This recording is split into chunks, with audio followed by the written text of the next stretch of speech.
মুরগির গোসলের পানি, এটা ওদের গোসলের পানি বলা হয়। ওরা গোসল করে শুকনা গোসল, আসলে পানিতে নাইবে না, লিটারে। লিটার যদি ভালো থাকে তাহলে মুরগি গোসল করে, মুরগির গ্রোথ ভালো থাকে, মুরগি সুস্থ থাকে, মুরগির ময়লা হয় না, মুরগি পরিষ্কার হয়। দেখেন এই যে কীভাবে গোসল করে, প্রত্যেকটা মুরগি এইভাবে গোসল করবে।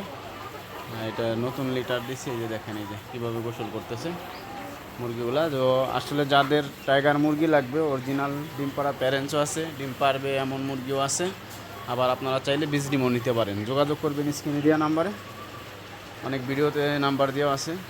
তো আপনারা যারা আসলে চিনেন আমাকে, আমি ফাইজুর রহমান, ভাঙ্গা থানা, ফরিদপুর জেলা, আমির ইউনিয়ন, সিঙ্গারিয়া গ্রাম। তো আসবেন আমার খামারে, যোগাযোগ করবেন যারা আসলে আলহামদুলিল্লাহ আল্লাহ পাক এই মুরগির থেকেই অনেক কিছু দিছে আমাকে, আমি সফল খামারি ইনশাআল্লাহ।